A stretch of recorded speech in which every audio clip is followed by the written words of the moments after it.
नमस्कार विद्यार्थी मित्रांनो, अजून एक नोटिफिकेशन या वर्षीचं जे नोटिफिकेशनची मुलं आतुरतेनं वाट पाहत होते. पहा, IBPS SBIने तर त्यांचे नोटिफिकेशन आणलेलेच आहेत. सोबतच नवीन एक आनंदाची बातमी आहे. ज्या गव्हर्नमेंटच्या 6 इन्शुरन्स कंपनीज आहेत त्यामधल्या NICLनं दॅट इज नॅशनल इन्शुरन्सनं असिस्टंट पदासाठी 500 वॅकन्सीज सध्याला रिलीज केलेल्या आहेत. मागच्या वर्षी सुद्धा एक्झाम झाली होती. त्यामध्ये सुद्धा 500 वॅकन्सीज त्यांना आणल्या होत्या. तर ही एक खरंच आनंदाची गोष्ट म्हणायला लागेल, कारण की इन्शुरन्स कंपनीज आता सध्याला ऑल्टरनेट इयरला का होईना असिस्टंटच्या ऍड आणत आहेत. तर मित्रांनो, या नोटिफिकेशन बद्दल आपण एकदम डिटेल पद्धतीने पाहणार आहोत. परंतु मला इथं सांगण्याची एक सगळ्यात महत्वाची गोष्ट अशी आहे की IBPS क्लर्क पेक्षा किंवा SBI क्लर्क पेक्षा सगळ्यात कमी वर्कलोड असणारे कुठले ऑर्गनायझेशन असेल तर ते इन्शुरन्स सेक्टर मित्रांनो. तर सध्याला रिसेंटली जे लोक बाहेरच्या स्टेटमधनं RRB मध्ये सिलेक्ट झालेले आहेत, तर अशा विद्यार्थ्यांसाठी घर वापसीसाठी खरंच चांगला स्कोप इथं आहे. तर सगळ्या विद्यार्थ्यांनी व्यवस्थित पद्धतीनं ह्या नोटिफिकेशनच्या डिटेल्समध्ये काय काय गोष्टी आहेत ते पाहण्याचा प्रयत्न करावा या व्हिडिओ मार्फत. तर पहा मित्रांनो, ऑनलाईन रजिस्ट्रेशन स्टार्ट होत आहे 18 जुलैपासून, ज्याची last day of form filling 7 August आहे. तर आजपासून जरी विंडो कन्सिडर केली तर 13 आणि 7 साधारणपणे 20 दिवस त्यांनी ही विंडो ओपन ठेवलेली आहे. परंतु माझं म्हणणं काय की 7 ऑगस्टची वाट पाहू नका, त्याच्या अगोदरच फॉर्म फिल करा. दुसरा महत्वाचा मुद्दा की पेमेंट सुद्धा तुम्हाला 18 जुलै आणि 7 ऑगस्टच्या दरम्यानच भरायचं आहे. ऑनलाईन एक्झाम या वर्षीची 27 ऑगस्ट 2026 रोजी आहे. 30 ऑक्टोबर 2026 रोजी तुमची फेज 2 होणार आहे. मित्रांनो, मला ह्या इन्शुरन्स एक्झाम्स मध्ये एक चांगली गोष्ट अशी की याची डिफिकल्टी लेवल ही RRB क्लर्क पेक्षा 10 ते 20% कमी असते. प्रीची सुद्धा आणि मेन्सची सुद्धा. लिटरली तुम्हाला इंग्लिशमध्ये पाहताल तर स्टोरी बेस्ड पॅसेजेस तुम्हाला पाहायला भेटतील. 15-15 सिम्प्लिफिकेशनचे क्वेश्चन्स तुम्हाला तिथं पाहायला भेटतील. तर इतका चांगला स्कोप तिथं तुम्हाला ठेवण्यात आलेला आहे. तर पहा मित्रांनो, साधारणपणे आजपासून जरी विचार केला तर पुढचे 27 आणि हे जवळपास 12, जवळपास 40 दिवस आपल्या हातामध्ये आहेत. आणि मेन्ससाठी तुम्ही जवळपास सप्टेंबर ऑक्टोबर 2 महिन्याचा गॅप त्यांनी तिथे ठेवलेला आहे. तर आपण बाकीच्या गोष्टी डिस्कस करूयातच, परंतु पाहूयात स्टेट वाईज पाहताना महाराष्ट्रासाठी किती वॅकन्सी आहेत. तर महाराष्ट्रासाठी तुम्हाला इथं दिसत असेल तर इथं तब्बल महाराष्ट्रासाठी इथं या केसमध्ये 57 वॅकन्सीज इथं ठेवण्यात आलेल्या आहेत. 57 वॅकन्सीज गाईज. कर्नाटकातनं जर तुम्हाला फॉर्म भरायचा असेल ती रिजनल लँग्वेज माहित असेल, कारण की या रिक्रुटमेंटमध्ये प्री मेन्स नंतर तुमची LPT होत असते, लँग्वेज प्रोफिशियन्सी टेस्ट, आणि ती फक्त क्वालिफाईड नेचरची असते. तर जे काही बॉर्डर लाईनला राहतात, ज्यांना कन्नडा लँग्वेजचं नॉलेज आहे, ते लोक कर्नाटकामधनं फॉर्म भरू शकतात. गुजरात साईडचे गुजरातमधनं फॉर्म भरू शकतात. सर, कट ऑफ मध्ये काही फरक पडतो का? तर मेन्स मध्ये मागच्या वर्षी महाराष्ट्राचा कट ऑफ 115 मार्कचा होता, वेरॅज गुजरात असेल, मध्य प्रदेश असेल, या स्टेटचे कट ऑफ +- 3 मार्क्स अशा हिशोबाने होते. शक्यतो -3, माझ्या मते मध्य प्रदेशचा कट ऑफ मागच्या वर्षीचा जास्त होता. तर तुम्हाला दुसऱ्या स्टेटमधनं फॉर्म भरण्याची इच्छा होत असेल तर तुम्हाला जास्तीत जास्त 4 मार्कांचा फरक तिथं पडणार आहे. तर तुम्ही चेक करून घ्या ऑनलाईन. माझ्या मते मध्य प्रदेशचा कट ऑफ 115 + 4, मध्य प्रदेशचा कट ऑफ जास्त लागला होता मागच्या वर्षी महाराष्ट्रापेक्षा. तर शक्यतो दुसऱ्या स्टेटमधनं फॉर्म भरण्याचा प्रयत्न शक्यतो टाळा, कारण की फरक पडून 3 ते 4 मार्कांचा फरक तिथं पडत असतोय. चला पुढे जाऊया. पुढे जात असताना पहा मित्रांनो, याच्यातल्या इम्पॉर्टंट गोष्टी कुठल्या कुठल्या आहेत. तर यामध्ये टोटल 500 वॅकन्सी, ज्याचे तुम्ही जवळपास 57 जरी कॅल्क्युलेशन जर केलं तर जवळपास 11.5% वॅकन्सी महाराष्ट्रासारख्या एका स्टेटला त्यांनी यावर्षी आणलेल्या आहेत. याच्या मागच्या वर्षी त्या वॅकन्सीची संख्या 50च होती. ह्या वर्षी 7 वॅकन्सीज वाढवून महाराष्ट्रासाठी देण्यात आलेल्या आहेत. आता याच्यात सगळ्यात महत्वाची गोष्ट म्हणजे काय, ज्या स्टेटमध्ये SC ST OBC साठी वॅकन्सी नाही आहेत तर अशा विद्यार्थ्यांनी जनरल कॅटेगरीतला फॉर्म भरावा, परंतु त्यांना या केसमध्ये फी मध्ये कुठेही एक्झेम्पशन भेटणार नाही. आता इथं जर पाहायला गेलं ना मित्रांनो, जनरल साठी 27 वॅकन्सी इथं तुम्हाला महाराष्ट्रामध्ये देण्यात आलेल्या आहेत. OBC साठी 16, बाकी तुमच्या 5, 6 आणि 3 या वॅकन्सी अनुक्रमे EWS, ST आणि SC साठी दिलेले आहेत. चला तर पुढे जाऊयात. याच्यात अजून इम्पॉर्टंट मुद्दे कुठले तर एज लिमिट काय आहे. सगळ्यात चांगली गोष्ट असते कुठल्याही इन्शुरन्स सेक्टरमध्ये असिस्टंटसाठी की तिथं एज लिमिट 21 ते 30 असते. मग ते एओ असेल किंवा असिस्टंट असेल, 21 ते 30 हे वय वर्ष तिथं तुमचं असतं म्हणजे असतंच. तर असे विद्यार्थी ज्यांचं IBPS थ्रू क्लर्कचं एज लिमिट निघून गेलेलं आहे, तर अशा विद्यार्थ्यांसाठी अजून एक असिस्टंटची ऍड आलेली आहे. तर ज्या केसमध्ये तुमचं 1 जुलै 2026 रोजी मिनिमम एज 21 असलं पाहिजे, मॅक्झिमम 30 वर्ष असलं पाहिजे. थोडक्यात काय, जर तुमचा जन्म 2 जुलै 1996 पासून 1 जुलै 2005 पर्यंत जर असेल तर तुम्ही या फॉर्मला भरण्यासाठी इलिजिबल असता. एज रिलॅक्सेशन कॅटेगरी वाईज जे IBPSच्या एक्झाम्सला असतं तसंच आहे. SC ST कॅन्डिडेटसाठी 5 वर्षाचं एज रिलॅक्सेशन आहे. OBC साठी 3 वर्षाचं. PWD कॅटेगरीमध्ये असाल तर 10 वर्ष. PWD SC ST असाल तर 15 वर्ष. PWD OBC असाल तर 13 वर्ष. चला अशा पद्धतीने पुढे जात असताना पहा मित्रांनो, इम्पॉर्टंट गोष्टी कुठल्या कुठल्या आहेत.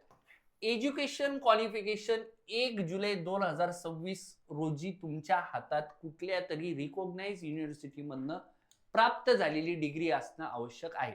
ओपन युनिव्हर्सिटी चालते का तर चालते. तर हे अशा पद्धतीनं पुढे जाऊया.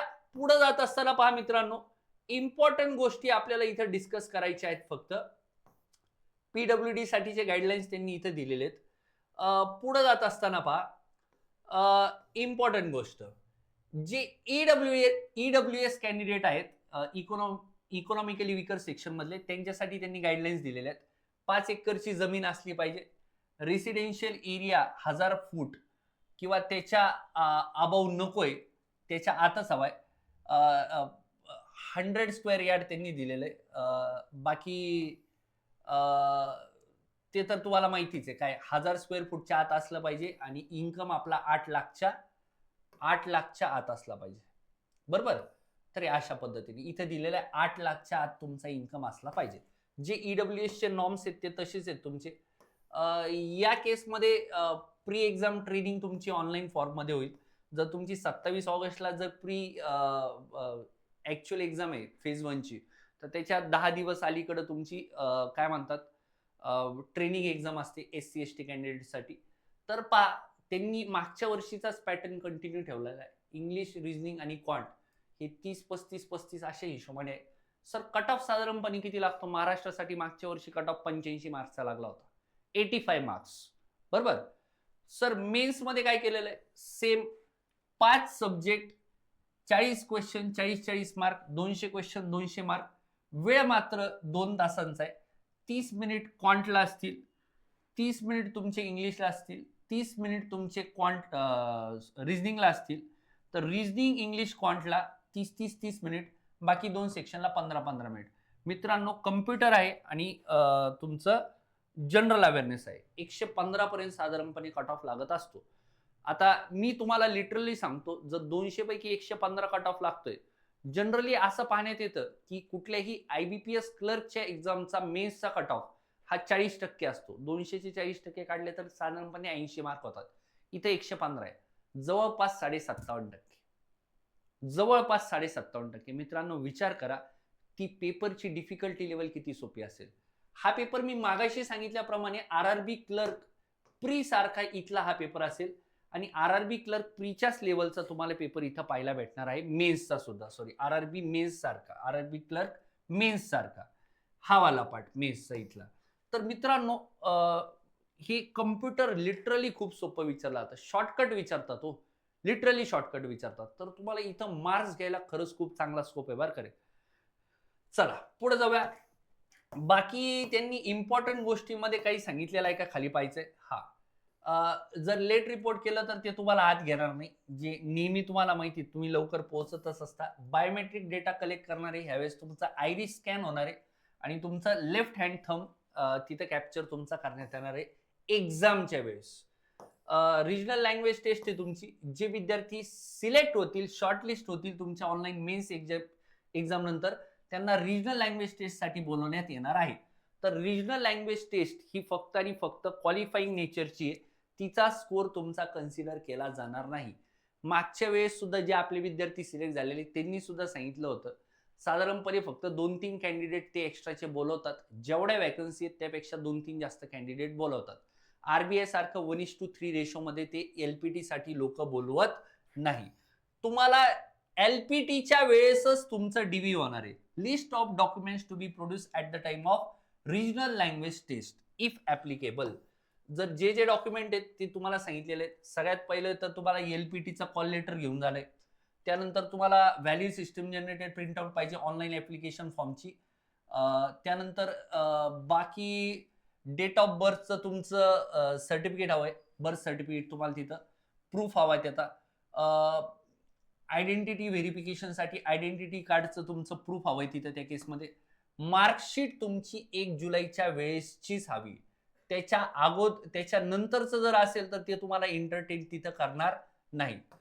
तिथे त्यांनी दिलेलं आहे OBC caste certificate containing non creamy layer clause should be valid as on the date of online registration. Online रजिस्ट्रेशनच्या वेळेस तुमच्याकडं valid OBC certificate with non creamy layer असणं गरजेचं आहे. जर तसं नसेल तर त्यांनी पर्टिक्युलरली सांगितलेलं आहे तुम्हाला तुम्ही जनरल कॅटेगरीतनं फॉर्म भरायचा आहे. चला, माझ्या मते याच्यापेक्षा वेगळं तरी काही नाही इथं. हा, सेंटर्स यावेळेस त्यांनी वाढवलेले आहेत. मागच्या वर्षी तर 5च सेंटर होते. या वर्षी त्यांनी सेंटरची संख्या वाढवून महाराष्ट्रासाठी तब्बल 7 सेंटर, 7 नाही जास्त सेंटर ठेवले आहेत. कुठले कुठले आहेत पहा. अमरावती, चंद्रपूर, छत्रपती संभाजीनगर, जळगाव, कोल्हापूर, लातूर, मुंबई, नवी मुंबई, ठाणे, MMR, नागपूर, नांदेड, नाशिक, पुणे, सांगली, सातारा, सोलापूर. तब्बल 11 सेंटर आहेत. मोजूयात आपण. 1 2 3 4 5 6 7 8 9 10 11 12 13 14. 11 कसले 14 सेंटर दिले आहेत महाराष्ट्रासाठी. आणि जिथं स्टार दिसतोय तिथं तुमची मेन्सची एक्झाम होणार आहे. तर मेन्सची एक्झाम ही तुमची मुंबई रिजन मध्ये होणार आहे.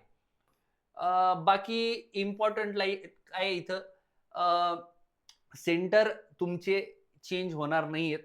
ऍप्लिकेशन फी काय तर SC ST PWD आणि एक्स सर्व्हिसमेनसाठी ह्यावेळेस कुठलीही फी ठेवण्यात आलेली नाही. मागच्या वर्षीप्रमाणेच 850 रुपये फी तुमची बाकीच्या कॅन्डिडेटसाठी आहे. ओके, चला. कसं अप्लाय करायचंय तर सगळ्यात महत्वाचं म्हणजे तुमची जी ऍड आहे, वेबसाईट आहे या ऍड मधली, त्या वेबसाईटवर जाऊन तुम्ही फॉर्म फिल करायचा आहे. 18 जुलैपासून 7 ऑगस्ट पर्यंत फॉर्म फिल करू शकता. सगळ्यात इम्पॉर्टंट पॉइंट्स कुठले तर तुमचा फोटोचे स्पेसिफिकेशन त्यांनी दिलेले आहेत. आणि सगळ्यात महत्वाचं म्हणजे लाईव्ह फोटो कॅप्चर ह्यावेळेस सुद्धा इथं आहे. त्याचा पॉइंट मी हायलाइट केलेला असेल. तुम्हाला हँड रिटन डिक्लेरेशन द्यायचंय, तुम्हाला लेफ्ट हँड थंब इम्प्रेशन द्यायचंय. सिग्नेचर कॅपिटल लेटर्स मध्ये अलाउ केली जाणार नाही. तर जे हँड रिटन ऍप्लिकेशन आहे ते या पद्धतीने तुम्हाला फिल करायचंय. जे लोक व्हिज्युअली इम्पेअर्ड आहेत त्यांना डिक्लेरेशन हे टाईप केलेल्या फॉर्मॅटमध्ये टाकलं तरी पण चालतंय. हँड रिटनच असायला पाहिजे असं गरजेचं नाही. ही तुमची वेबसाईट आहे, त्याच्यावर जाऊन तुम्ही फॉर्म फिल करू शकता. बाकी याच्यामध्ये एकदा की फॉर्म फिल केला तर चेंजेस तुमचे एंटरटेन केले जाणार नाहीत. तर अशा केसमध्ये लास्ट डेटला जे मुलं फॉर्म भरतात त्यांना नंतर आठवतं की मी हा डेटा चुकीचा भरलेला आहे आणि मग ते परत फॉर्म भरायला जातात तर शेवटी सर्व्हर हँग होतं.